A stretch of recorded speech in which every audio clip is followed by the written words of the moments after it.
إن الحمد لله نحمده ونستعينه ونستغفره ونعوذ بالله من شرور أنفسنا ومن سيئات أعمالنا من يهده الله فلا مضل له ومن يضلل فلا هادي له وأشهد أن لا إله إلا الله وحده لا شريك له وأشهد أن محمدا عبده ورسوله أما بعد فإن خير الحديث كتاب الله وخير الهدي هدي محمد صلى الله عليه وسلم وشر الأمور محدثاتها وكل محدثة بدعة وكل بدعة ضلالة وكل ضلالة في النار. اس سے پچھلے درس میں مشرکین مکہ کا شرک کیا تھا اور شرک کی کون سی قسم ہے جس میں عام طور سے وہ لوگ مبتلا تھے، یہ باتیں ہم نے دیکھی تھی.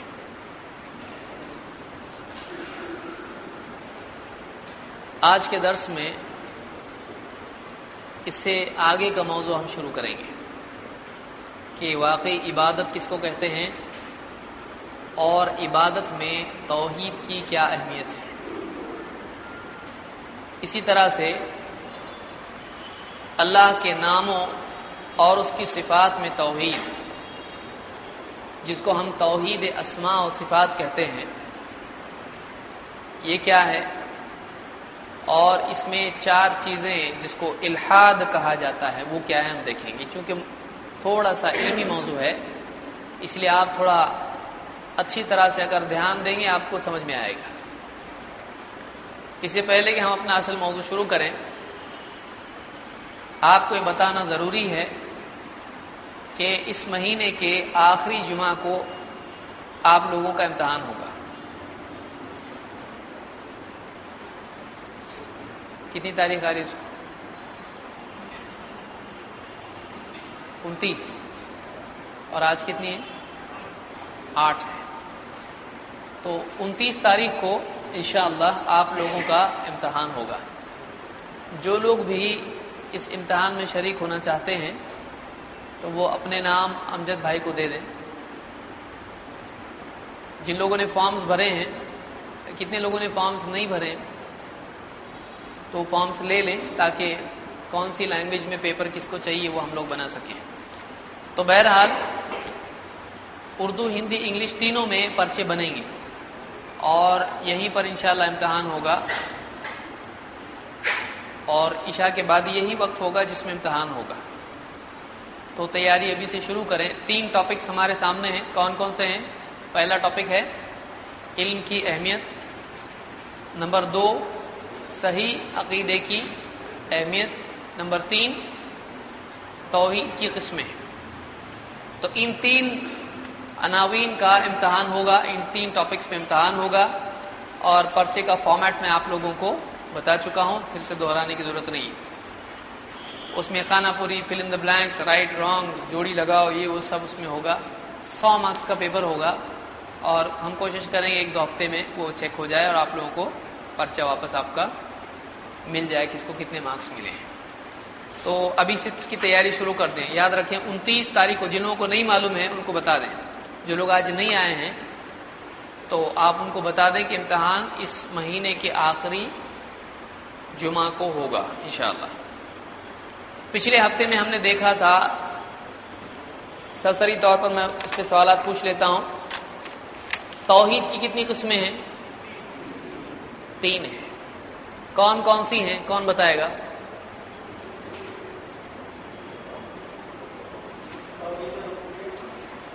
جی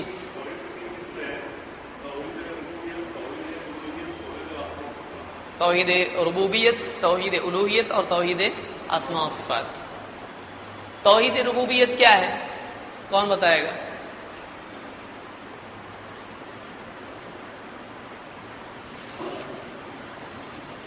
بتائیں.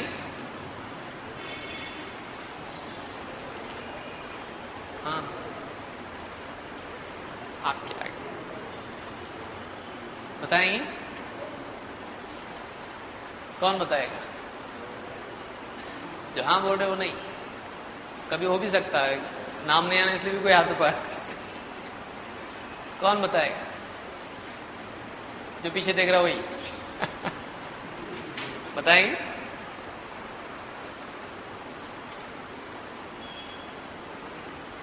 آپ بتائیں گے توحید ربوبیت کیا ہے؟ توحید ربوبیت نہیں معلوم؟ واپس سے پڑھو.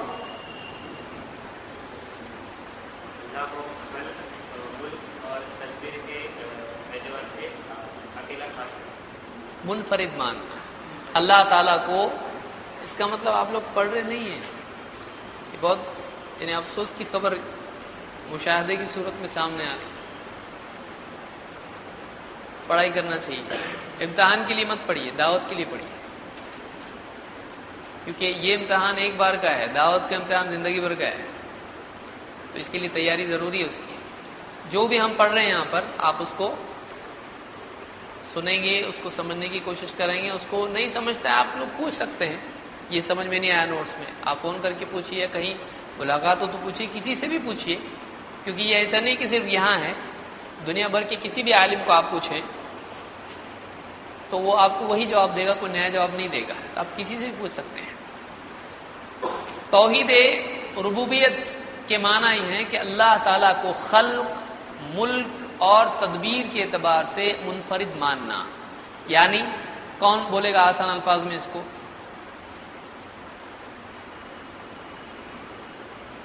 بڑا پیارا مسکراتے آپ لوگ کون بتائے گا؟ انصار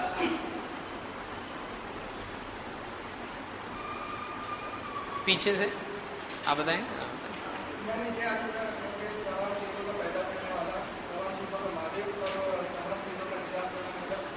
بس اتنا سمپل ہے.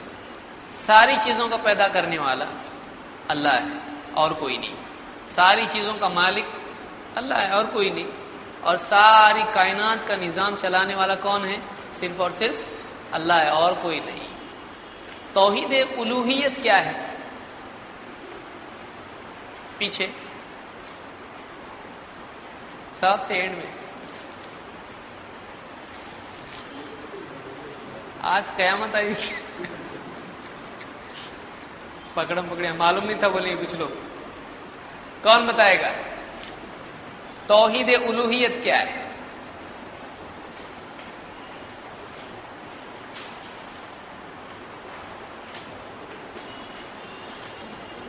یہاں سے کون بتائے گا؟ دونوں سے. براڈ کاسٹنگ کمیٹی توحید الوہیت کیا ہے؟ ہاں انہوں کو معلوم ہونا چاہیے. انہوں بولیں گے ساری دنیا میں پھیلا رہے ہیں. کون بتائے گا یہاں سے؟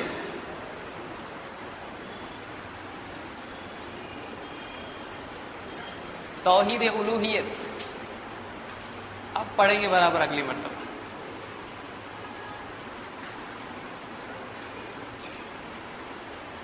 ہاں ہاں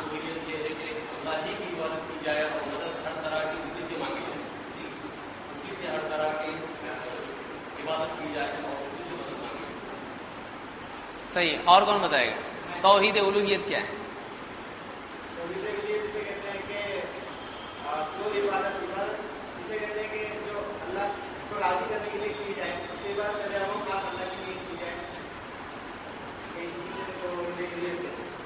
اور اس میں تھوڑا ایڈیشن ہونا چاہیے.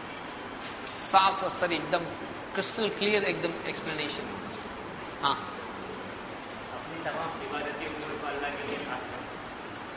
دو چیزیں.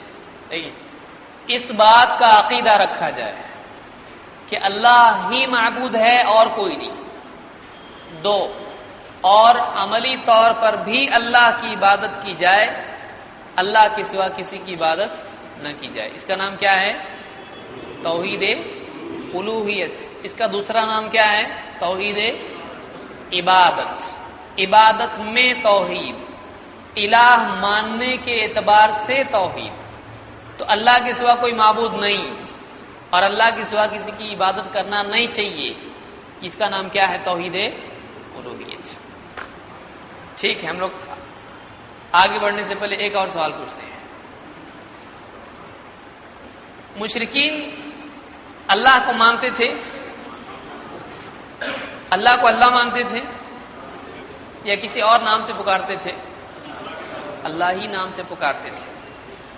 تو کیا وہ اللہ کے ساتھ شرک کرتے تھے؟ شرک کرتے تھے وہ اللہ کے ساتھ؟ کرتے تھے. تو لوگ سوچ رہے ہیں مشرک کیوں بول رہے ہیں؟ شرک کرتے تھے اسی لیے تو بول رہے ہیں. کیا مشرکین اللہ کے ساتھ شرک کرتے تھے؟ کرتے تھے. کون سا شرک تھا وہ؟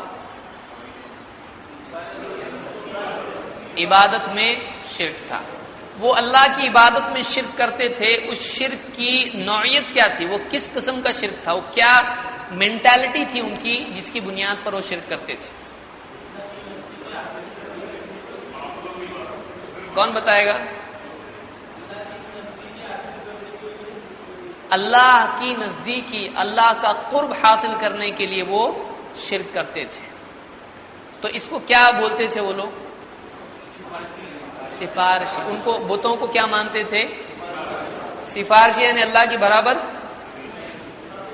بڑا کس کو مانتے تھے وہ؟ کیا اللہ کے برابر کسی کو مانتے تھے وہ لوگ؟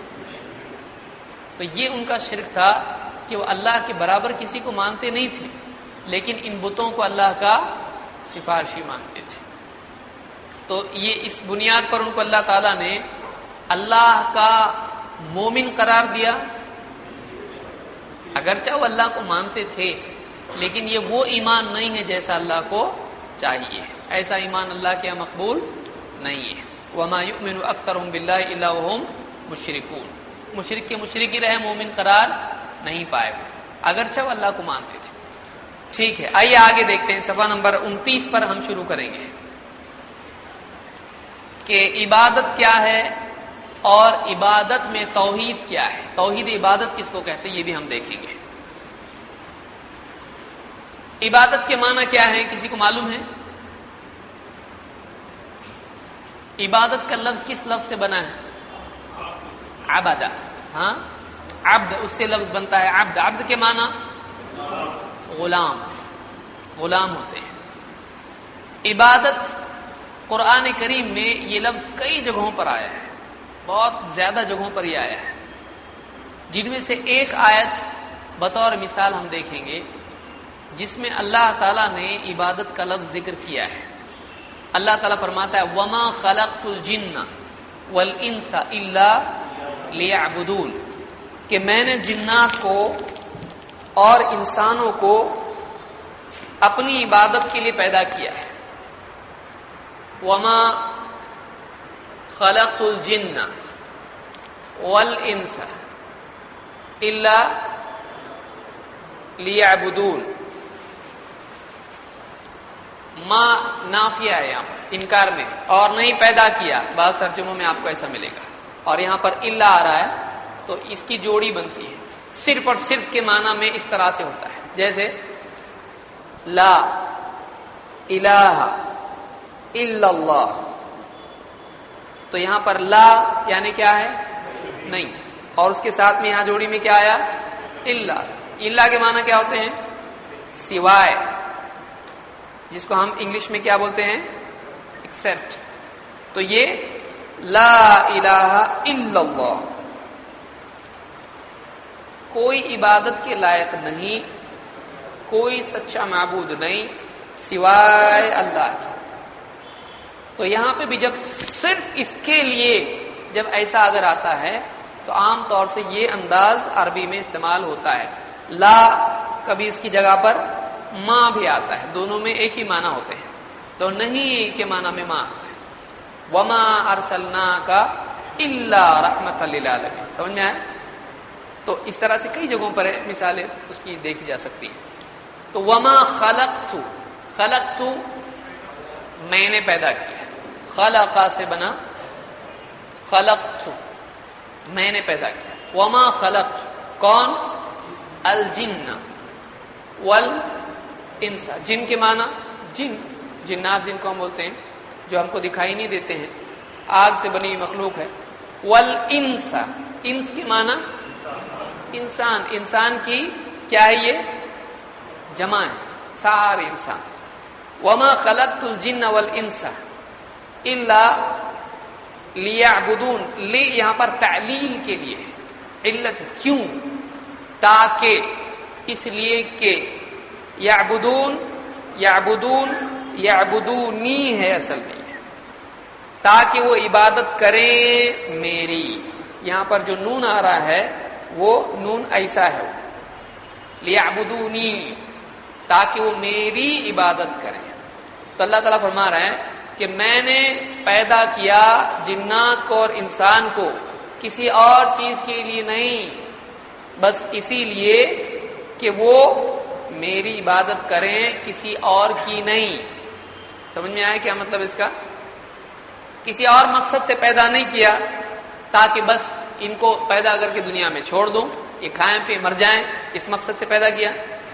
دنیا تماشا کھیل ہے؟ نہیں، کسی اور مقصد سے پیدا نہیں کیا، بلکہ اللہ نے خاص مقصد سے پیدا کیا. وہ مقصد کیا ہے؟ اللہ کی عبادت. یہ بندے میری عبادت کریں. تو اللہ کے سوا کسی اور کی عبادت کے لیے پیدا کیا ہے؟ نہیں، بلکہ صرف اور صرف اللہ کی عبادت کے لیے پیدا کیا ہے. تو اس آیت سے ایک بات معلوم ہوئی کہ بندوں کی پیدائش کا مقصد کیا ہے. دوسری بات یہ معلوم ہوئی کہ انسان کے ساتھ ساتھ ایک اور مخلوق ہے جو عمل کے لیے پیدا کی گئی ہے. وہ کون ہے؟ جنات. تو جیسے ان کا حساب ہوگا ویسے ان کا بھی، جنات کا بھی حساب ہوگا انسانوں کی طرح. انسانوں کا حساب ہوگا، جنات کا بھی قیامت کے دن حساب ہوگا. جو نیک ہوں گے وہ کہاں جائیں گے؟ جنت میں. جو برے ہوں گے وہ کہاں جائیں گے؟ بعض لوگوں کو شبہ ہوتا ہے کہ جنات آگ کے بنے ہوئے ہیں تو وہ آگ میں جائیں گے تو ان کو کیا ہو سکتا ہے؟ تو آگ سے بنے ہیں، لیکن جہنم کی آگ انسانوں کے لیے جس طرح سے مضر ہے، جنات کے لیے بھی اسی طرح سے نقصان دینے والی ہے، تکلیف دینے والی ہے. تو ان کو وہاں پر تکلیف ہوگی. اور جنت میں بھی جنات جائیں گے کہ نہیں جائیں گے؟ جائیں گے. تو وہاں ویسے آگ سے بنے کا مطلب یہ نہیں، اب آگ سے بنے ہیں، ہمارے پاس جنات نہیں رہتے ہیں، کسی کے اندر جن آتا نہیں ہے تو کہ جل جاتا ہو؟ نہیں جلتا، بھسم ہوگا اس کے اندر جن آیا تھا. تو الیکٹریسٹی کی طرح نہیں ہے وہ کہ کسی کو اگر چپک جائے تو اس کو جل جاتا ہے. وہ آگ سے بنے ہیں لیکن وہ ایسے ہیں کہ دکھائی دیتے ہیں نہیں. اسی طرح سے ہمارے آس پاس شیاطین ہوتے ہیں کہ نہیں ہوتے ہیں؟ بھڑکاتے ہیں، گناہ کی دعوت دیتے ہیں. تو ہم کو ان کی گرمی محسوس ہوئی کبھی؟ خود گرم ہو رہا ہو تو جن ہے میرے ساتھ، تو ہم کو ان کا احساس ہوتا ہے نہیں. تو وہ آگ سے بنے، لیکن جیسے آگ کی صفات آج ہمارے سامنے ہیں ویسی وہ صفات آج ان میں ہے کیا؟ نہیں. تو ویسے ہم کو جلتا ہے، گرمی محسوس ہوتی ہے، اجالا ہوتا ہے، ایسا کچھ بھی نہیں ہے. وہ آگ سے بنے. تو جنت میں اور جہنم میں جنات بھی جائیں گے. اور اللہ جیسا چاہتا ہے کرتا ہے، جس کو جس طرح سے چاہے اللہ عذاب دے، جس کو جس طرح سے چاہے نعمت دے. تو بہرحال جنات اور انسان دونوں مخلوقات ہیں جن کے لیے اللہ نے ایک پیدائش کا مقصد مقرر کیا، اور وہ کیا ہے؟ عبادت. اس میں ایک دوسرا شبہ پیدا ہوتا ہے. کچھ لوگ یہ سمجھتے ہیں دیکھو اللہ نے ہم کو عبادت کے لیے پیدا کیا، کام دھندے کے لیے نہیں. تو کام بزنس سب چھوڑ کے ہم کو کیا کرنا چاہیے؟ اللہ اللہ کرنا چاہیے. مسجد میں جا کے بیٹھنے کا، وضو کر کے جو صبح بیٹھے تو امام صاحب اور مؤذن صاحب جب تک اٹھاتے نہیں اٹھنے کا نہیں وہاں سے. کیا یہ مقصد ہے اس میں؟ نہیں. تو عبادت کا مطلب کیا ہے؟ کئی لوگ عبادت سے مراد ذکر کرنا، تلاوت کرنا، نماز پڑھنا، حج کرنا، بس کچھ گنتی کی چیزیں ہیں جن کو لوگ عبادت سمجھتے ہیں. باقی وہ چیزوں کو عبادت سمجھتے ہیں نہیں. تو آج کے درس میں ہم کو یہ بھی دیکھنا ہے کہ عبادت کس کو کہتے ہیں، عبادت کے ضمن میں کیا کیا آتا ہے، کیا کیا چیزیں جن کو ہم عبادت کہتے ہیں. عبادت کی ڈیفینیشن کیا ہے یہ بھی ہم کو دیکھنا ضروری ہے. عبادت کے معنی میں ابن کثیر نے اور عام طور سے اہل علم نے کہا ہے کہ عبادت کا جو لفظ ہے اس کے اندر پستی کے معنی پائے جاتے ہیں. پستی یعنی نچلا پن، پست ہو جانا. کہ ایک آدمی واقعی اللہ تعالیٰ کی عظمت کا احساس اگر اس کے اندر پیدا ہو جائے تو اپنے سلسلے میں اس کے اندر کیا پیدا ہو جاتی ہے؟ پستی. اللہ کے مقابلے میں اپنے کو بڑا سمجھتا ہے وہ نہیں سمجھتا ہے. اللہ کے آگے ہمیشہ اپنے آپ کو کیسے سمجھتا ہے؟ پست، نچلا، گرا ہوا، ایک دم کمزور، حقیر. تو یہ جو کیفیت ہے اس کو کیا کہتے ہیں؟ اس کو عبادت کہتے ہیں. یہ فیلنگ ہے کہ اللہ کے مقابلے میں بندے میں کیا ہو؟ نمبر 1 پستی، عاجزی، پستی ہو اس کے، کہ اپنے کو چھوٹا سمجھنا. ایک تو یہ ہے. پھر دوسرے انتہائی محبت، اور تیسرے انتہائی خوف. 3 چیزیں کیفیات، ابن کثیر نے لکھا ہے اس کو ایاک نعبد و ایاک نستعین کے ضمن میں، کہ 3 صفات ہیں. یہ 3 چیزیں جب انسان کے دل میں جمع ہو جاتی ہیں تو اس فیلنگ کا نام عبادت ہے. اس لیے کہ عبادت اب عمل کرنے والا ہے لیکن اندر ایک کیفیت ہے، وہ اصل ہے عبادت کی. ایک آدمی نماز پڑھ رہا ہے لیکن دھیان نہیں ہے، اس کو چاہتا بھی نہیں ہو، زبردستی کوئی بولا بول کے پڑھ رہا ہو، تو کیا عبادت ہے؟ نہیں. عبادت کے اندر اگر کیفیت نہیں ہے تو وہ عبادت نہیں بنی، وہ تو جسمانی ایکسرسائز ہو گئی. ایک آدمی اگر روزہ رکھ رہا ہے اور مقصد اس کا بس ویٹ کم کرنا ہے تو کیا عبادت ہے؟ نہیں ہے، عبادت نہیں ہے. یہ ڈائٹنگ بولی جا سکتا ہے، اس کو ڈائٹنگ بول سکتے ہیں. تو عبادت کی وہ کیفیات کیا ہیں؟ تو 3 چیزیں علماء نے ذکر کی ہیں. یہ 3 چیزیں جب کمال درجے میں جمع ہو جائیں تو عبادت کا مغز ہے. یہ کیا چیزیں وہ؟ نمبر 1 جس کو خشیت یا خشوع بھی کہا جا سکتا ہے، اس کو خشوع یا خشیہ ہے، کہ تعظیم اللہ کی، خشوع، عاجزی، اپنے کو چھوٹا ماننا، اللہ کو بڑا ماننا. نمبر 1 خشوع، آپ اس کو کہیں اللہ کی تعظیم، ادب، احترام. نمبر 2 انتہائی درجے کی محبت. نمبر 3 انتہائی درجے کا خوف، اللہ سے ڈر. یہ 3 چیزیں جب جمع ہوتی ہیں تو ان تینوں چیزوں کے جمع ہونے سے جو کیفیت بنتی ہے وہ عبادت کا مغز ہے، اصل ہے. سمجھ میں آیا؟ کتنی چیزیں؟ 3. عبادت میں اصل کیفیت جو ہے وہ کیا چیزیں ہیں؟ 3 چیزیں. نمبر 1 خشوع، عاجزی، پستی. خشوع عربی کا لفظ ہے اس کے. عاجزی، ہم کچھ بھی نہیں، اللہ بڑا ہے، اللہ سب کچھ کر سکتا ہے. پستی، ہم چھوٹے ہیں، اللہ بڑا ہے، اس کو خشوع کہتے ہیں. نمبر 2 انتہائی محبت، اور نمبر 3 انتہائی خوف. یہ 3 چیزیں ہیں جو عبادت کی، جس کو آپ کہیں گے کہ بنیاد ہیں. عبادت کی کیا ہے؟ بنیاد ہے. ابن تیمیہ رحمۃ اللہ علیہ نے ٹیکنیکلی قرآن و سنت کی ساری باتوں کو جمع کر کے اس کی ڈیفینیشن بیان کرنے کی کوشش کی ہے. کہتے ہیں العبادہ اسم جامع. عبادت کیا ہے؟ ایک جامع لفظ ہے، لکل ما یحبہ اللہ ویرضاہ. العبادہ اسم جامع لکل ما یحبہ اللہ ویرضاہ من الاقوال والاعمال یا افعال الظاہرہ والباطنہ.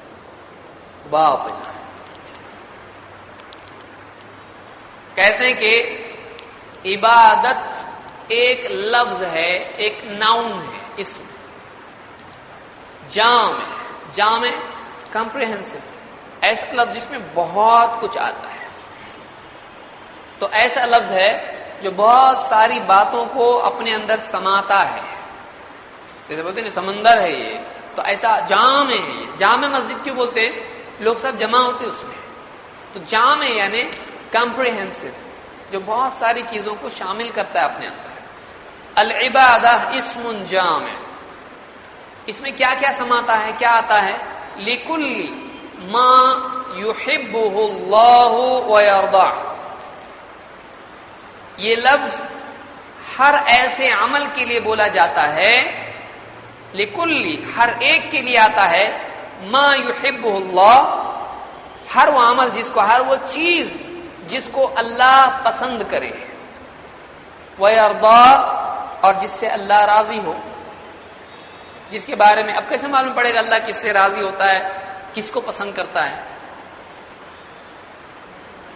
ایسا اندھیرے میں بیٹھا تو دکھتا ہے نا اپنے کو ہاں یہ اللہ پسند دکھتا ہے کشف ہوتا ہے کیسے معلوم پڑے گا قرآن و سنت میں ان اللہ یحب التوابین ویحب المتطہرین اللہ تعالی توبہ کرنے والوں سے محبت رکھتا ہے اور پاک صاف رہنے والوں سے محبت تم کس نے بتایا اللہ نے بتایا یا اللہ کے رسول صلی اللہ علیہ وسلم بتاتے ہیں تو قرآن و سنت سے ہم کو معلوم ہوتا ہے اللہ تعالیٰ کن چیزوں کو پسند کرتا ہے اور کن چیزوں سے وَرَضِيتُ لَكُمُ الْإِسْلَامَ دِينًا اللہ تمہارے لیے اسلام کے دین ہونے پر کیا ہو گیا راضی ہو گیا تو اللہ تعالیٰ نے قرآن و سنت میں اللہ کے بارے میں جہاں آئے اللہ کوئی چیز بہت پسند ہے اللہ اس سے راضی ہوتا ہے وہ چیز کیا ہوتی ہے عبادت ہوتی ہے من الاقوال والاعمال اقوال اور اعمال چاہے وہ عمل زبان سے کیا جائے یا بدن سے کیا جائے الظاہرہ چاہے وہ عمل ظاہری ہو والباطنہ چاہے وہ عمل باطنی ہو سمجھ میں آیا نہیں آیا کہتے عبادت ایسا لفظ ہے جس میں بہت کچھ آتا ہے اور ہر وہ چیز عبادت میں آتی ہے جس کو اللہ تعالیٰ پسند کرتا ہے اللہ جس کے کرنے سے راضی ہوتا ہے پھر وہ عمل زبان سے کیا ہوا بھی ہو سکتا ہے بدن سے کیا ہوا بھی ہو سکتا ہے دکھنے والا بھی ہو سکتا ہے اندر دل میں کیا ہوا بھی ہو سکتا ہے تو عمل کی 3 قسمیں ہیں نمبر 1 جو دل سے کیا جائے نمبر 2 جو زبان سے کیا جائے نمبر 3 جو بدن سے کیا جائے اور اس کے بعد بھی علماء نے قسمیں بیان کی ہیں جو پھر باہر کی چیزیں آتی جو اور 2 ہیں اس لیے اس کو اب آپ لکھ کر یاد کریں گے عبادات کی 5 قسمیں ہیں یہ یاد رکھیے آپ کو بہت ڈھونڈنا پڑے گا آپ کو ملے گا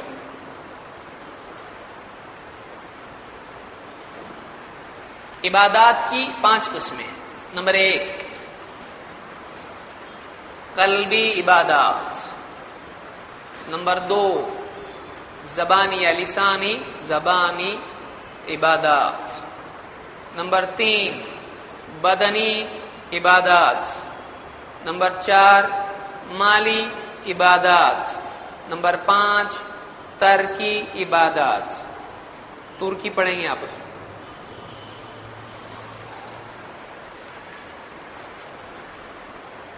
اس کو سمجھنے کی کوشش کرتے ہیں 5 قسمیں اندر سے شروع ہونے کا دل پھر زبان پھر بدن پھر مال پھر ترکی کیا کیا آپ دیکھیں گے دل سے کی جانے والی قلبی دل سے کی جانے والی عبادات کی مثال کیا کیا ہے کیا چیزیں اللہ کو بہت پسند ہے سب سے بڑی چیز کیا ہے قلبی عبادات میں ذکر ہے ایمان سب سے بڑی چیز اللہ کو کیا چاہیے ایمان اور ذکر ہے اللہ کو یاد کرنا نمبر 2 3 اور چلیے دیکھتے ہیں کتنی عبادت اپنے کو معلوم ہے اور خوف یقین محبت اخلاص اچھی نیت اخلاص تقوی یعنی ڈر اور شکر توبہ یعنی دل کا اللہ کی طرف انابہ جس کو کہتے ہیں صبر استحضار ذکر میں آتا پہلا تھا خشوع اور کیا چیز توبہ ہو گیا یہی سے آواز آئی تھی توبہ کی امید جس کے لیے عربی میں لفظ کیا ہے رجا اور یقین دوبارہ ہے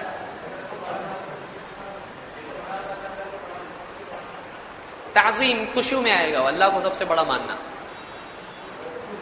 توکل بہت لیٹ آیا، اور شکر ڈبل، صبر ڈبل، پھر گھوم کے وہی بول رہے۔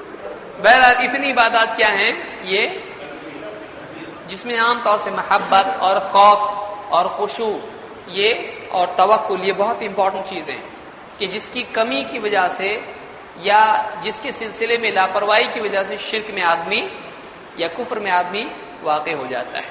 تو یہ سب چیزیں کیا ہیں؟ عبادات میں سے۔ کوئی آدمی مثلا اللہ سے محبت کرتا ہے، اس کو ثواب ملے گا کہ نہیں ملے گا؟ اور اللہ کو پسند نہیں نا اللہ سے محبت کرنا، کیا پسند ہے؟ سب سے زیادہ محبت کس سے ہونا چاہیے؟ والذین آمنوا اشد حبا للہ، ایمان والے واقعی وہ لوگ ہیں جو سب سے زیادہ اللہ سے محبت کرتے ہیں۔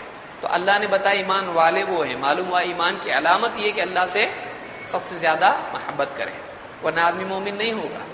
تو یہ کون سی عبادات ہیں؟ قلبی۔ قلبی کا مطلب قلب اور قلب میں کتنا بڑا فرق ہے نا۔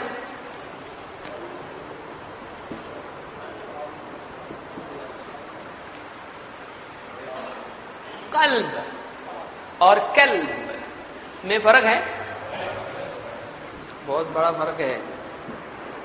قلب کے معنی کیا ہے؟ نقطے والا قلب، قاف قلم کا دل، اور قلب کاف ڈنڈی والا کتا، یہی معنی اس کا۔ تو قلب کے معنی ہے کتا، بولنے کو بھی اچھا نہیں لگتا ہے، اور یہ قلب یعنی دل۔ تو تجوید کی بھی آپ مشق کریں، جو بھی یعنی علماء ہیں ان سے آپ تجوید سیکھیں، ضروری نماز میں کیا پڑھ رہے آدمی کو معلوم ہونا چاہیے۔ کچھ کا کچھ اگر تجوید نہیں آتی پڑھ لیا تو اچھی چیز نہیں ہے، کیوں ہم غلط پڑھیں؟ تو قلبی عبادات۔ نمبر 2 زبانی عبادات، مثال کے طور پر اللہ کا ذکر، تلاوت، اور اچھی نصیحت کرنا، اور دعوت، ہاں نماز میں اذکار جو بھی پڑھتے ہیں، اور جی بھلائی کا حکم دینا، بھلائی کا حکم دینا 4-5 بار آیا۔ علم حاصل کرنا، قول سدید، صحیح بات کرنا لوگوں سے، یا اچھی نرم بات کرنا، یہ سب اس میں آئے گا، اسی میں آئے گا۔ اذان آئے گا کہ نہیں آئے گا؟ لبیک اللہم لبیک آئے گا اس کے اندر۔ اقامت آئے گا اس کے اندر۔ کسی کو راستہ بتانا، قرآن پڑھنا اور سکھانا، اسی میں آئے گا۔ تعلیم دینا جس کو ہم بول سکتے ہیں، سلام اس میں آئے گا۔ سلام عبادت میں ہے کہ نہیں؟ حدیث میں سلام اللہ کے ناموں میں سے ہے، تو جو سلام ہے افشوا السلام بینکم، دعا دینا، دعا کرنا یہ بھی کیا ہوگا؟ عبادات میں سے آئے گا۔ بلکہ دعا کے بارے میں حدیث میں ہے الدعاء هو العبادہ، دعائیں عبادت ہے، یعنی عبادت کی اصل دعا ہے۔ تو بہرحال یہ زبانی عبادت۔ بدنی عبادات، نماز میں رکوع، سجدہ، قیام اور ساری حالتیں اس کی، اور حج کے اندر سعی کرنا، طواف کرنا، روزہ، علم کے لیے سفر کرنا، ماں باپ کی خدمت کرنا، اللہ کی راہ میں جہاد کرنا، وہ بھی عبادات میں سے ہے، اور راہ سے کانٹا پتھر ہٹا دینا، یہ بھی عبادات میں سے، اور مریض کی عیادت کرنا، یعنی چل کے جانا، سارے کام جو ہے کیا ہے؟ عبادات میں سے آئیں گے، بدنی عبادات میں سے آئیں گے۔ مالی عبادات، صدقہ دینا، زکوٰۃ دینا، اور خرچ دین کے لیے جو بھی ہے کرنا، غریبوں کو کھانا کھلانا، بھوکے کو پیاسے کو کھلانا پلانا، یتیم بیوہ، اللہ کا گھر بنانے میں خرچ کرنا۔ تو دین کے لیے جتنے یا مسلمانوں کے لیے جتنے خرچ ہیں وہ سب کے سب کیا ہوں گے؟ مالی عبادات میں آئیں گے۔ ترکی عبادات کیا ہے؟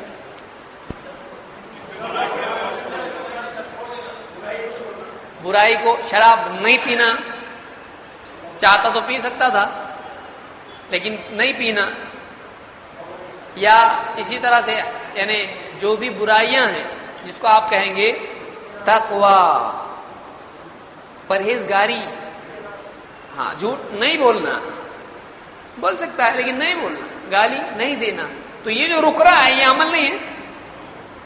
زبان تک بات آئی غلط، لیکن پھر کیا کیا، نگل لیا اس کو واپس. تو یہ عمل اس نے نہیں کیا نا، اس نے عمل کچھ تو کیا اس نے ایسا. تو یہ کیا ہے، یہ رکنا ہے، برائیوں سے رکنا، برائیوں سے رکنا. اس پر بھی اس کو کیا ملے گا، ثواب ملے گا. تو ترک کی عبادت ہے. جیسے مثلا کوئی آدمی روزہ ہے، روزے میں کھانا پینا اور بیوی سے صحبت چھوڑنا، تو کیا کر رہا ہے، یہ ترک کرتا ہے. نماز میں جیسے بات نہیں کرنا، یہ بھی کیا ہے، چھوڑ رہا ہے. وہ نماز میں کوئی کھلائے گا تو کھائے گا، ہاں ذرا ٹھہر دے، ہاں دیکھتا ہوں. تو اللہ کے لیے بطور تعبد چھوڑنا، عبادت کے طور پر کسی چیز کو چھوڑنا، اس کو کیا کہیں گے. جیسے مثال کے طور پر لوگ اعتکاف میں ہوتے ہیں، تو اعتکاف میں وہ کیا کرتے ہیں، باہر جاتے ہیں، نہیں جاتے ہیں، اور زیادہ بات چیت کرتے ہیں. کیوں کرتے ہیں ایسا، بطور تعبد، عبادت کے اعتبار سے کہ ہم کو نہیں کرنا ہے، باہر نہیں جانا ہے، ہم کو مسجد پکڑ کے بیٹھنا ہے. یہ اور بات ہے کہ بہت سارے بیچارے مسجد کا پریمیسس پکڑ کے بیٹھتے ہیں، مسجد سے زیادہ. اللہ تعالیٰ حفاظت فرمائے. اعتکاف والے کا اعتکاف بھی ٹوٹ جاتا ہے اگر وہ بے وجہ مسجد سے باہر چلا جائے، صحیح نہیں ہوتا اعتکاف، یہ بھی خیال رکھنا چاہیے. تو ترک عبادات کا مطلب یہ ہے کہ ایک آدمی اللہ کے حکم کی وجہ سے کسی چیز کو کیا کرے، چھوڑ دے، نہیں کرے، اس کو کہتے ہیں ترک عبادت. اس میں عبادات میں علماء نے ان ساری عبادات کو دو حصوں میں بانٹا ہے، اس کو بھی یاد رکھیے. اب یہ ساری 5 قسمیں یاد رہیں گی سب کو، دل، زبان، بدن، مال اور چھوڑ دو، یہ 5 قسمیں ہیں. اس میں علماء نے عبادات کو 2 قسم کی عبادات میں بانٹا ہے. ایک ہے عبادت محضہ، ایک ہے عبادت غیر محضہ. یہ کیا ہے، بڑے بڑے نام آ گئے، آپ کو نام یاد نہ رہے تو آپ بات یاد رکھیں. عبادت محضہ کون سی ہے، دیکھیے مثال کے طور پر 2 چیزیں بتاتا ہوں. اللہ تعالیٰ سے دعا ہم کریں، نماز پڑھیں، اللہ خوش ہوتا ہے کہ ناراض؟ خوش ہوتا ہے. تو یہ کیا ہوئی، عبادت. اور والدین کی، جیسے والدین کی خدمت کریں گے تو اللہ تعالیٰ، لیکن ایک خاص فرق ہے نماز میں اور والدین کی خدمت میں. وہ کیا ہے،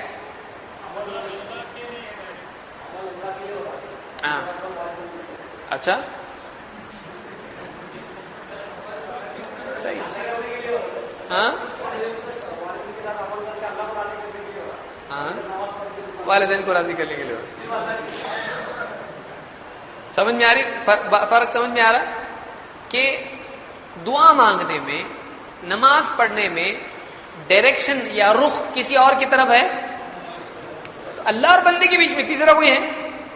لیکن والدین کی خدمت، غریبوں کو کھلانا پلانا، یتیم کی پرورش کرنا، کسی کو دین سکھانا، اس میں ایک تیسرا کوئی ہے. سمجھ میں آ رہا ہے؟ تو ایسی عبادات جن میں اللہ اور بندے کے درمیان کوئی نہیں ہے، وہ صرف ایسا عمل ہے، دعا کرنا، ذکر کرنا، نماز پڑھنا، روزہ رکھنا، بندہ اور اللہ، بس تیسرا کوئی نہیں. تو ان عبادات کو، اس طرح کی عبادات کو، اعمال کو کیا بولتے ہیں، عبادت محضہ، محض عبادت ہے. ایک صرف عبادت ہی ہو. لیکن دوسری قسمیں کیا ہیں، جن میں خیرات کرنا، کھانا کھلانا، کسی کو رستہ بتانا، کسی کے بچوں کی پرورش کرنا. اگرچہ یہ عمل اللہ اس کو پسند کرتا ہے، لیکن اس میں رخ، دھیان کس کی طرف ہوتا ہے، بندوں کی طرف ہوتا ہے. یہ بندوں کو ہم کچھ تو کر رہے ہیں تاکہ اللہ تعالیٰ راضی ہو. سمجھ میں آیا فرق؟ یہ فرق دونوں میں ہے. یہ تو عبادت محضہ ہے اور عبادت غیر محضہ ہے. جو شرک جو ہوتا ہے وہ اکثر کن میں ہوتا ہے، عبادت محضہ میں ہوتا ہے. غیر محضہ میں ہوتا ہے کہ اس میں ہوتا، اس میں زیادہ ہوتا ہے. درگاہوں پہ لوگ جا رہے ہیں تو وہ دعا کس سے کر رہے ہیں، ان سے کر رہے ہیں. تو یہ جو ہے یہ زیادہ سیریس اور سینسیٹیو ہے، اس میں اکثر شرک ہوتا ہے. یہاں پر عام طور سے کون سا شرک ہوتا ہے؟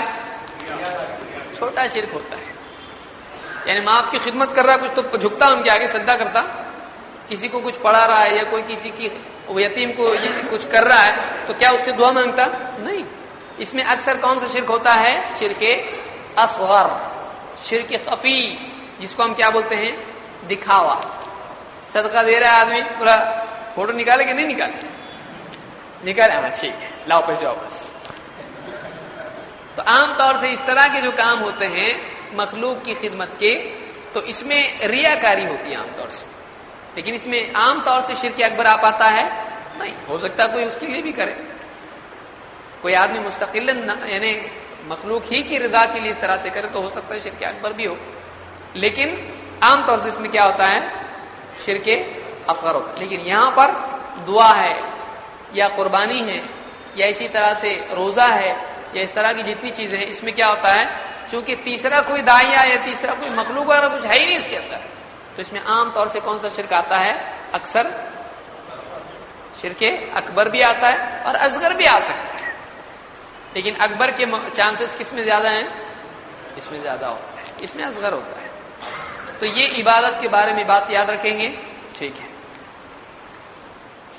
الہ کے معنی کیا ہے؟ الہ جسے ہم لا الہ الا اللہ کہتے ہیں، الہ کے معنی جس کی عبادت کی جائے اس کو کیا کہتے ہیں؟ الہ۔ اس اعتبار سے الہ سچا اور جھوٹا دونوں ہو سکتے ہیں، بات صحیح ہے یا غلط ہے؟ صحیح ہے۔ کیسے صحیح ہے؟ جھوٹا الہ ہو سکتا ہے؟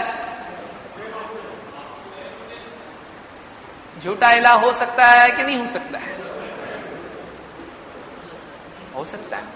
اچھا آپ بتائیے کہ جو بتوں کی عبادت ہو رہی ہے یہ کیا ہے؟ سچی الہ ہے؟ جھوٹے الہ ہے، جھوٹے الہ ہے، یعنی ان کو لوگوں نے الہ بنایا۔ کیا وہ الہ معبود بننے کا حق رکھتے ہیں؟ جھوٹے ہیں، تو وہ جھوٹے معبود ہیں۔ قرآن کریم میں اللہ تعالیٰ فرماتا ہے وَمَا أَرْسَلْنَا مِن قَبْلِكَ مِن رَّسُولٍ إِلَّا نُوحِي إِلَيْهِ أَنَّهُ لَا إِلَٰهَ إِلَّا أَنَا فَاعْبُدُونِ۔ الہ وہ ہے جس کی عبادت کی جائے، اس اعتبار سے واقعی سچا الہ کون ہے؟ اللہ ہے، اور اللہ کے سوا جن کی عبادت کی جاتی وہ سب کے سب کیا ہیں؟ معبود ہیں، جھوٹے معبود ہیں، معبود بننے کے لائق نہیں ہے، لیکن لوگوں نے ان کو کیا کر دیا ہے؟ معبود بنا دیا ہے۔ اللہ تعالیٰ نے فرمایا کہ وما ارسلنا من قبلک من رسول، ہم نے جو بھی رسول آپ سے پہلے بھیجا الا نوحی الیہ، تو اس کی طرف یہ وحی ہم نے بھیجی انہ لا الہ الا انا، کہ میرے سوا کوئی عبادت کے لائق نہیں، میرے سوا کوئی الہ نہیں، فاعبدون، تو تم میری عبادت کرو۔ معلوم ہوا الہ اس کو کہتے ہیں جس کی عبادت کی جائے، تو اللہ ہی حقدار ہے عبادتوں کا، اس لیے کہ اللہ ہی ہمارا رب ہے، جو رب نہیں وہ معبود بن سکتا ہے؟ نہیں بن سکتا ہے۔ عبادات کے سلسلے میں بعض لوگ یہ سمجھتے ہیں کہ ہم اللہ کی عبادت کرتے ہیں، دیکھو ہم نماز پڑھتے ہیں، روزہ رکھتے ہیں، سب کچھ کرتے ہیں، ہم بھلا کیسے شرک میں مبتلا ہیں؟ تو یاد رکھیے کہ اللہ کی عبادت کرتے کرتے آدمی شرک میں جا سکتا ہے، ضروری نہیں ہے کہ اللہ کو چھوڑ کے جو بتوں کی عبادت کرے وہ شرک کر رہا ہے۔ لوگ کیا سمجھتے ہیں؟ ہم اللہ کو مانتے ہیں، ہم کیسے شرک کر رہے ہیں؟ اللہ کو ماننے والا بھی شرک کر سکتا ہے، اسی لیے اللہ تعالیٰ نے کیا فرمایا؟ وَاعْبُدُوا اللَّهَ وَلَا تُشْرِكُوا بِهِ شَيْئًا، یعنی ایک آدمی اللہ کی عبادت کر رہا ہے اور اللہ کی عبادت کے ساتھ بت کی بھی عبادت کر رہا ہے، قبر کی بھی عبادت کر رہا ہے، جن اور پری کی بھی عبادت کر رہا ہے، خیالی کسی معبود کی عبادت کر رہا ہے، تو وہ یہ کہہ سکتا ہے کہ میں اللہ کی عبادت کرنے والا ہوں؟ نہیں، اگرچہ وہ اللہ کی عبادت کر رہا ہے، لیکن کیا اللہ کو ایسی عبادت چاہیے؟ نہیں۔ اللہ کو کیسی عبادت چاہیے؟ قرآن میں ہم نے دیکھا وَمَا خَلَقْتُ الْجِنَّ وَالْإِنسَ إِلَّا لِيَعْبُدُونِ، کہ میں نے جنات کو اور انسانوں کو اپنی عبادت کے لیے پیدا کیا۔ تو کیا اس کا یہ مطلب ہے کہ اللہ کی بھی عبادت کے لیے پیدا کیا ہے، اللہ ہی کی عبادت کے لیے پیدا کیا. اس سے معلوم ہوا اس آیت سے وَاعْبُدُوا اللَّهَ. دیکھیے اس میں دو چیزیں، ایک کرنے کا کام ہے، ایک نہیں کرنے کا کام ہے. اللہ نے کیا فرمایا؟ دو باتیں بیان کی. اللہ کی عبادت کرو، وَاعْبُدُوا اللَّهَ، اس کا مطلب کیا ہوا؟ اللہ کی عبادت کرو. وَلَا تُشْرِكُوا بِهِ شَيْئًا، اللہ کی عبادت کرو. اور دو باتیں یہاں پر ہیں.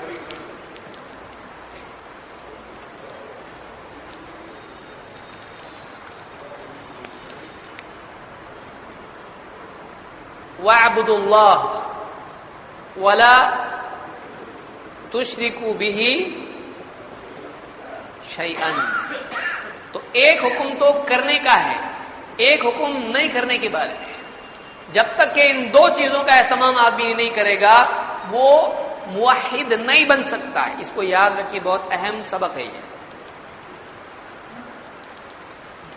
اللہ کی عبادت کرو، بس اسی پہ اللہ تعالیٰ نے بات ختم کی. بلکہ اللہ نے آگے کیا کہا؟ یہ حکم نمبر 1، یہ حکم نمبر 2، ان دونوں کو جب تک کہ آدمی جمع نہیں کر سکتا ہے وہ موحد نہیں بن سکتا ہے. اللہ کی عبادت کرو اور ولا تشرکو، اور شرک مت کرو، بھی کس کے ساتھ؟ اللہ کے ساتھ. شیئن، کسی چیز کو اس کے ساتھ شریک مت کرو.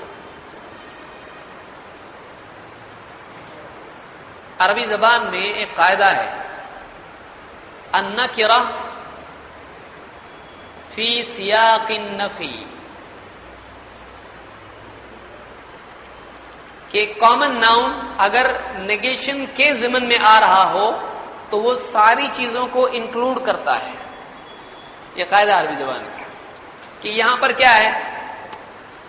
اللہ نے کہا اس چیز کو اللہ کے ساتھ شریک مت کرو، ایسا کہا اللہ نے. تو اس چیز کو مطلب اسپیسیفک ہوگا کوئی ایک چیز، باقی چلتا. سمجھ میں آ رہا ہے؟ تو ڈیفینٹ کوئی چیز کے بارے میں ذکر ہو رہا ہے.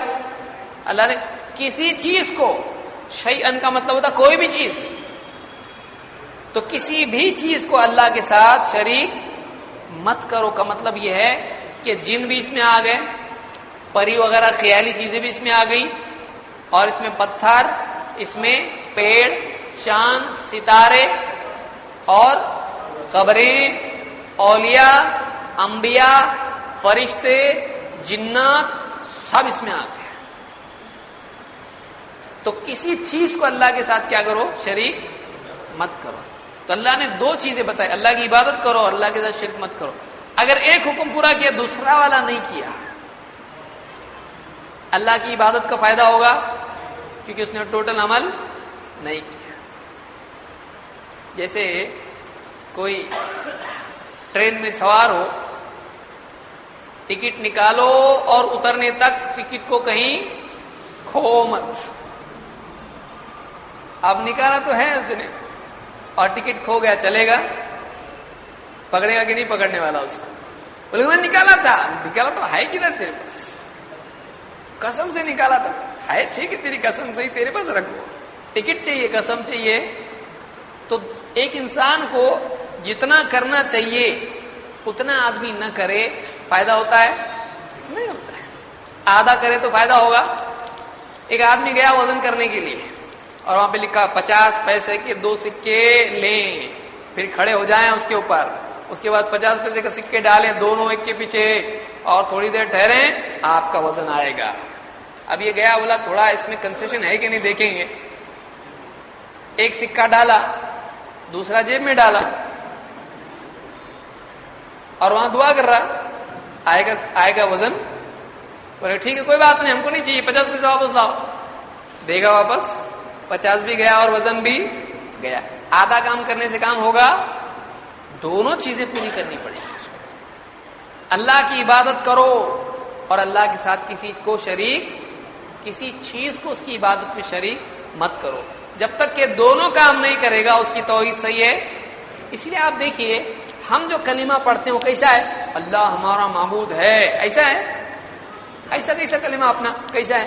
لا الہ الا اللہ.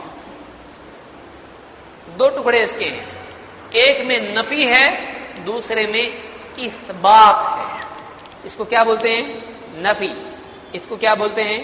اثبات. اس کو ہم لوگ اپنی زبان میں آسانی سے کیا بولیں گے؟ ایک میں نہیں ہے، ایک میں ہاں ہے. لا الہ، کوئی معبود نہیں، اس میں کیا ہے؟ ہاں ہے کہ نہیں؟ نہیں، اس میں نفی ہے. الا اللہ، سوائے اللہ کے، اس میں ہاں ہے کہ نہ ہے؟ یہ اثبات اس کو بولتے ہیں. اثبات، نفی اور اثبات. کوئی آدمی بول دے لا الہ، کوئی معبود نہیں، یہ کیا ایمان ہے کہ کفر ہے؟ کفر ہی ہے. کوئی آدمی اتنا ہی بولتا کوئی الہ نہیں ہے، کوئی معبود نہیں، کوئی گاڈ نہیں ہے، یہ کیا ہو گیا؟ کفر ہو گیا. وہ کوئی آدمی بولا اللہ کے سوا، اللہ کے سوا، اللہ کے سوا، وہ بھی کیا ہے؟ کیا اللہ کے سوا کیا؟ تو کوئی مطلب ہے اس کا؟ کچھ بھی مطلب نہیں ہے اس کا. اللہ کے سوا مطلب بات مکمل ہے یہ؟ تو یہ بھی کوئی معنی نہیں رکھتا اور یہ کفریہ جملہ ہے. تو دونوں جب تک کہ جمع نہیں ہوتے ہیں، بات مکمل ہوتی ہے، تو نہ سب کے لیے ہاں اللہ کے لیے، تب جا کے بات مکمل ہوتی ہے. اس لیے جب تک اللہ کے سوا جتنے معبود ہیں لوگوں نے بنا رکھے ہیں، ان کے معبود ہونے کا انکار آدمی نہیں کرتا ہے اور اللہ کے معبود ہونے کا اقرار آدمی نہیں کرتا ہے، تب تک کہ وہ صحیح معنوں میں مسلمان بنتا نہیں ہے، بلکہ مسلمان ہی نہیں بنتا ہے. سمجھا؟ تو مومن بننے کے لیے، موحد بننے کے لیے دو کام کرنے پڑیں گے. کام نمبر 1، سب کا انکار. اللہ کا بھی؟ تو سب میں کون آ رہا؟ سب معبودوں کا انکار. ذرا سوچ سمجھ کے بولو، سب میں کون آیا؟ اللہ کے سوا جس کو بھی لوگ معبود بناتے ہیں، جھوٹے معبود، اللہ کے سوا سب کے کس چیز کا انکار؟ معبود ہونے کا، سب کا انکار. اور نمبر 2، کام نمبر 2، اللہ کے معبود ہونے کا اقرار. جب تک یہ دو چیزیں آدمی نہیں کرتا ہے وہ مسلمان نہیں ہوتا. اور یہی بات اللہ کے نبی صلی اللہ علیہ وسلم نے حدیث میں کہی. آپ نے کیا کہا؟ من قال لا الہ الا اللہ. یہ امام مسلم نے اس روایت کو نقل کیا ہے، آپ کے نوٹس میں ہے، یہ پیج نمبر 30 پر 5 نمبر کے ضمن میں ہے. من قال لا الہ الا اللہ، جس نے لا الہ الا اللہ کا اقرار کیا، جس نے زبان سے کہا لا الہ الا اللہ، وَكَفَرَ بِمَا يُعْبَدُ مِن دُونِ اللَّهِ، اور کفر کیا ہر اس چیز کا جس کی اللہ کے سوا عبادت کی جاتی ہے. حرم مالہ ودمہ، اس کا مال اور اس کا خون حرام ہو جاتا ہے، یعنی چھیننا، ضائع کرنا حرام ہو جاتا ہے. اس کو جیسے جنگ میں اسلام کے دشمنوں کو قتل کر سکتے کہ نہیں کر سکتے؟ پکڑ ہوگی نہیں، اسلام کا دشمن ہے، جنگ ہو رہی ہے، قتل کر سکتے. اور اس کو قتل کرنے کے بعد اس کی تلوار ڈھال مال غنیمت بنے گا کہ نہیں؟ تو اس کا جان، اس کی جان اور اس کا مال جنگ میں مشرک اور کافر ہیں، جنگ ہو رہی ہے، تو اس میں وہ اس کی جان اور مال محترم ہے نہیں ہے، قتل کیا جا سکتا ہے. عام حالات میں نہیں، لیکن جنگ میں قتل کیا جا سکتا ہے، اس کا مال لیا جا سکتا ہے، مال غنیمت. لیکن کوئی آدمی لا الہ الا اللہ کہے اور اللہ کے سوا جتنے معبود ہیں ان سب کا انکار کرے تو اس کی جان محترم اور اس کا مال بھی محترم. حرام ہو جاتا کا مطلب یہ نہیں کہ مسلمان ہو گیا اب کھلا رہو، حرام ہے تیرا کھانا. حدیث میں آیا اس کا جان اور اس کا مال دونوں بھی کیا؟ حرام. بولے نہیں کھا سکتے تیرا آگے، یہ سب حرام ہے، حدیث میں آیا. تو ایسا یہ مطلب نہیں، حرام یعنی اس کو ضائع کرنا حرام ہے. سمجھ میں آیا؟ اس کی جان، اس کا خون بہا سکتے نہیں، اس کا مال لوٹ سکتے نہیں. تو یہ جو ہے اس کا مال اور اس کی جان دونوں حرام ہو جاتے ہیں. وہ حساب ہوا علی اللہ، اور اس کا حساب اللہ پہ ہے. یعنی کوئی یہ نہیں کہے زبان سے تو بول رہا، معلوم نہیں دل میں ہے کہ نہیں ہے، تو اس کا حساب کون لے گا؟ دل میں سچا تھا کہ جھوٹا تھا؟ اللہ لے گا۔ جنگ ہو رہی ہے، ایک آدمی کلمہ پڑھ لے جنگ کے میدان میں، کیا کریں گے؟ اس کو قتل کریں گے؟ چھوڑیں گے؟ چھوڑیں گے۔ یا یہ بولیں گے معلوم نہیں اندر کیا ہے، اس کا دل کھول کے دیکھیں گے اس کا، تو اس کے دل میں کیا ہے اللہ کو معلوم ہے۔ ہم اس کے مکلف ہیں، ہم ظاہر پر حکم لگائیں گے، ظاہر پر حکم لگایا جائے گا۔ تو اس حدیث میں اللہ کے نبی صلی اللہ علیہ وسلم نے دو کام کرنے والوں کو مسلمان قرار دیا۔ نمبر ایک، لا الہ الا اللہ کا اقرار، اس کے بعد کچھ بچ جاتا کیا؟ دوسرا کیا بچ جاتا؟ وَكَفَرَ بِمَا يُعْبَدُ مِن دُونِ اللَّهِ، انکار کرے کس کا؟ اللہ کے سوا جن کی بھی عبادت۔ اگر اللہ لا الہ الا اللہ کہتا ہے لیکن اللہ کے سوا جن کی عبادت کی جاتی انکار ان کا نہیں کرتا ہے، تو کلمہ نفع دے گا؟ یہ بہت بڑی بات ہے، یاد رکھنے کی ہے۔ ایک آدمی کہے کہ لا الہ الا اللہ، لیکن شیخ عبد القادر جیلانی بھی کام کرتے ہیں، ان کو بھی سجدہ کرنا چاہیے، ان کی قبر سے بھی مانگنا چاہیے، ان کے نام کی کندوری کرنا چاہیے، 11ویں منانا چاہیے، امام جعفر کے نام کا یہ کرنا چاہیے، فلانے بابا کی درگاہ پہ ناریل پھوڑنا چاہیے، وہاں پہ ناڑا باندھنا چاہیے، وہاں پہ نظر کر سکتے ہیں، وہاں پہ تعظیم سے جھک کے جا سکتے ہیں، سجدہ کر سکتے ہیں، الٹے پاؤں واپس آ سکتے ہیں۔ اگر ایسا مانتا ہے، اللہ کے سوا ان کو مانتا ہے، وہ عبادتی امور ان کے ساتھ کرتا ہے، تو کیا یہ نفع دے گا اس کو لا الہ الا اللہ؟ کیونکہ اس نے اللہ کے سوا جن کی عبادت کی جاتی ان کے معبود ہونے کا انکار نہیں کیا۔ اب اس حدیث میں کنفیوژن دوسرا آ سکتا ہے کہ جو لا الہ الا اللہ کہے اور اللہ کے سوا جن کی عبادت کی جاتی ان کا انکار کرے تو اس کا مال اور خون کیا ہے؟ محترم ہے۔ تو کیا ہم کو عیسیٰ علیہ السلام کی لوگ عبادت کرتے کہ نہیں کرتے آج؟ تو ہم نے ان کا انکار کرنا چاہیے نا، کہ نہیں؟ حدیث کیا بتا رہی ہے اس کا؟ تو اب کیا کرنا، انکار کرنا کہ نہیں کرنا؟ معبود ہونے کا۔ تو ہم عیسیٰ علیہ السلام کا انکار کریں گے کہ نہیں کریں گے؟ کریں گے بھی نہیں بھی کریں گے؟ کیا کریں گے؟ معبود ہونے کا اور رسول ہونے کا اقرار کے انکار، رسول ہاں کہ نہیں، اور معبود سمجھ میں آیا؟ تو یہاں پر جو انکار کا حکم آیا ہے وہ کیا ہے؟ معبود ہونے کا انکار ہے، ورنہ یہ نہیں ہم بولے ہم مانتے نہیں حدیث میں ان کا انکار کرو، ہم سارے ولیوں کا انکار کرتے ہیں، کریں گے ایسا نہیں۔ ہم ولیوں کو مانتے ہیں لیکن ولیوں کو معبود نہیں مانتے، ان کو رب نہیں مانتے ہیں۔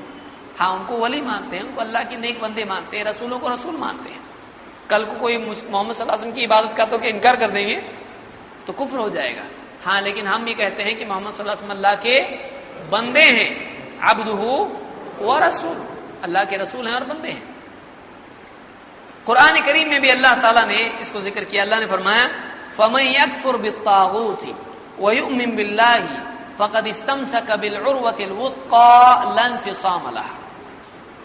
تو جو کوئی طاغوت سے کفر کرے، طاغوت کا انکار کرے اور اللہ پر ایمان لائے تو اس نے ایک ایسے مضبوط کڑے کو، ایک ایسی مضبوط رسی کو تھام لیا ہے جو کبھی ٹوٹنے والی نہیں ہے۔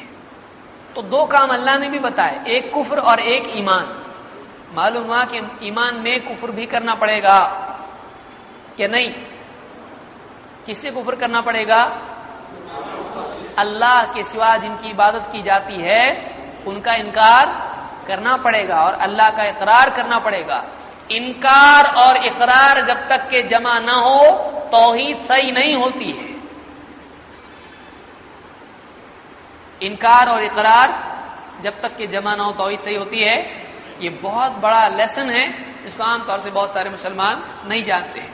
کتنے لوگوں تو کلمے کا مطلب ہی نہیں معلوم، لا الہ الا اللہ کے معنی ہی نہیں معلوم ہے۔ لا الہ الا اللہ کے معنی کیا ہے؟ کون بتائے گا؟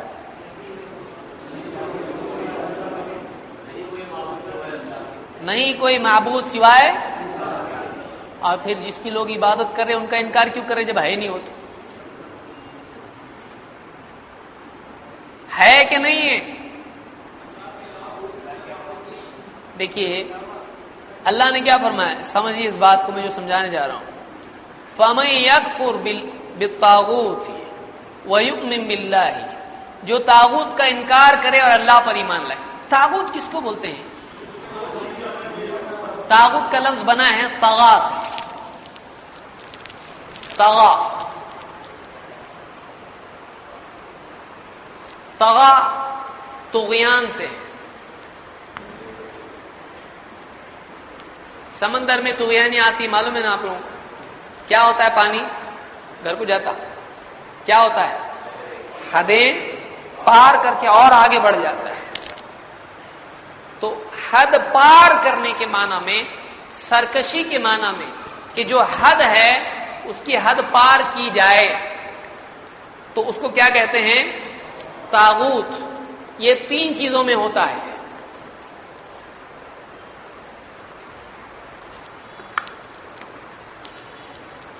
ایک عبادت، دو اطاعت، تین اتباع. طاغوت کا تعلق کتنی چیزوں سے ہے؟ تین. کسی کو حد اس کی بڑھا کر بندے سے معبود بنا دے، اس کو کیا بنا لیا؟ طاغوت. جیسے کوئی نیک بندہ ہے، اب اس نیک بندے کو سجدہ کرنا شروع کر دے لوگ، تو اس کو کیا بنا دیا لوگوں نے؟